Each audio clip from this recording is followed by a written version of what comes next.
Jazz Club.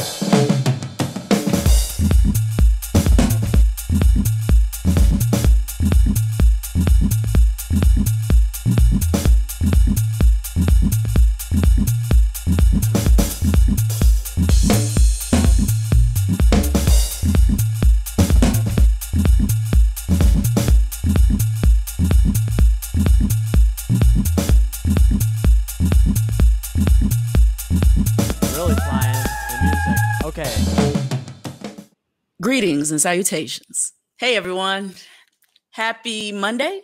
Is Monday? Is it Monday or Thursday? It's hard to tell anymore with our schedule of constantly making it happen as we go on our own. And what does that mean on a regular basis? I have no idea what day it is, but what keeps me kind of tethered a little bit to the calendar is coming back and doing some story time with you in the form of the death of Cliff Huxtable. And it's my pleasure. I'm so happy to be back after the weekend to come and share chapter 4, Sondra.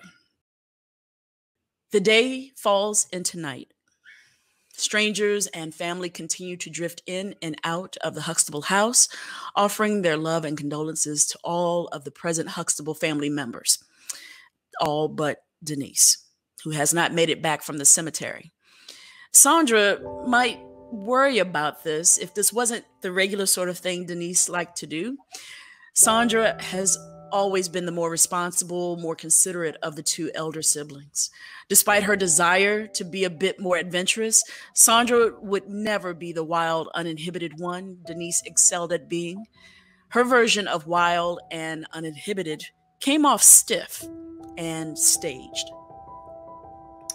I too wanted to be the one to fly off to the ends of the earth and see the world. But I never stepped off that ledge for that sort of thing. You see, my dad was the only one who thought my jokes were funny. He made me feel special that way. I could never shake the feeling, despite being the oldest, of feeling like an afterthought. I often felt like the child who didn't exist, the one without a childhood. I guess I spent my entire life as an adult, and being a child was lost on me. Sitting in far-off corners and crying on the shoulders of her friends were not an option for Sondra.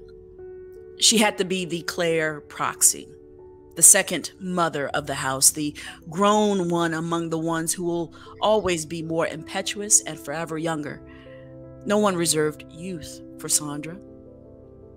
Standing on the front stoop of the family home, Sondra takes a rare moment for herself. She sits at the top step, leaving room for whoever wants to sit with her for a bit. No one does. No one comes. No one reaches for Sondra on the front stoop, crying hidden tears as not to make a fuss. More guests step up with a brief, "Oh, Sondra, I'm so sorry for your loss," as they continue into the house with warm jazz spilling out when the door cracks open. Sondra sits alone, and no one notices. A raindrop falls out of the sky, and it lands on my right knee. And just then, a tear falls from my left eye. A sprinkle of tears fell upon me as my daddy's favorite song, John Coltrane's After the Rain, found open cracks in the doors, in the windows, and the walls of the house, serenading me on the front step. The delicate rain and the soft saxophone is proof beyond a reasonable doubt that Daddy is present with me. And I make room for him, and he make room for me. The front door swings open as friends from Claire's book club make their way onto the porch, down the stairs, and to the street. Having paid their respects and set dates for the long overdue book discussion, Clair walks the ladies out. Once all the women clear the stoop, Clair notices her eldest. Sitting in the rain. You'll catch cold. Come inside. The rain will let up. It always does. Did your sister say where she was going? Or if she was coming back here? Oh, and where is Rudy? I haven't seen her in a while either. Sondra? Did you hear me ask you? I heard your mother.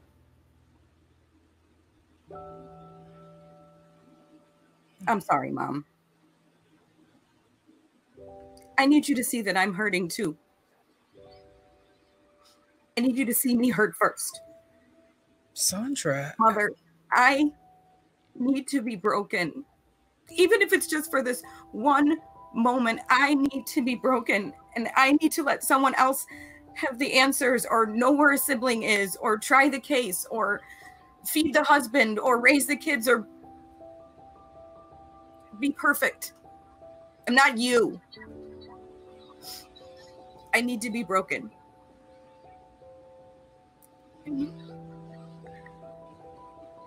Sondra, you don't have to be perfect, baby. We are not perfect. And it's in our imperfectness that we find grace. You are full of grace. You're graceful. You're not perfect. You give of your time and your care. Your father and I, we never forgot you. We never overlooked you ever. I'm so sorry that you ever felt that way. That falls on my shoulders. It falls on your father's shoulders. But you should never, ever believe that we loved you any less. We loved you the longest. I have never wanted to disappoint you. My whole life, I have worked to make sure that you didn't forget me. I fell behind Denise, the wild one, and Theo, the male one, and Vanessa, the smart one, and Rudy, the youngest one. And I thought that by being a lawyer, you would see me. That by marrying an aspiring doctor just like you, that you would see me. Met Elvin, and even Elvin, in all his chauvinistic views on women, overstepped me for your attention. You changed Elvin. And then the twins came along, and it's been about my family ever since. And Rudy became the attorney you thought I should have been. Elvin became the doctor Dad was most proud of. And then I became the law professor.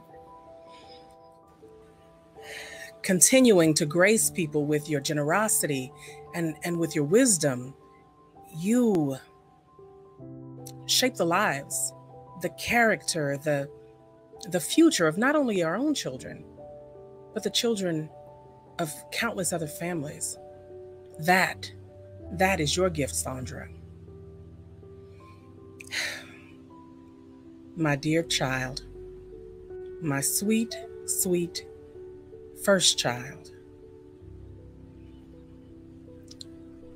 My eldest, you could never lose favor in my eyes. You cried in my arms when the house was silent with the echoes of solitude. You were my company when your father worked 24 and 36-hour rotations. You have always been my best friend. You, more than anyone else, prepared me to be the courtroom attorney that I became. For you were there, and you were the only one who would sit and let me practice my opening and my closing arguments. And let the record show that you have been the greatest and most important partner that this lawyer has ever had. You're an angel. You're my angel. My eldest love of many loves in that room. No one, and I mean no one, can replace you. Not ever. There was a night many years ago when you came home from Princeton, I remember you knocking at the door, and Cliff, in all of his excitement, hopped up, looked out the window, and yelled, "Who is it?"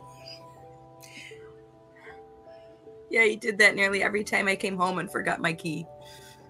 Yes, well, he loved replaying that joke every time you came home. He loved it because every time you answered, you would giggle a girlish laugh and say, "Daddy." He lived for that. Every time. He lived for it. You were Daddy's little girl, his first girl, and he lived for you. Sondra regresses to 8 years old. She begins crying again. She falls into her mother's arms again. No one knew the girl Sondra was. No one asked about those days long past when she was the only one. No one thought she needed her childhood or the memory of being her mother's best friend. But in this moment, just as John Coltrane promised, after the rain, Sondra knew she was loved.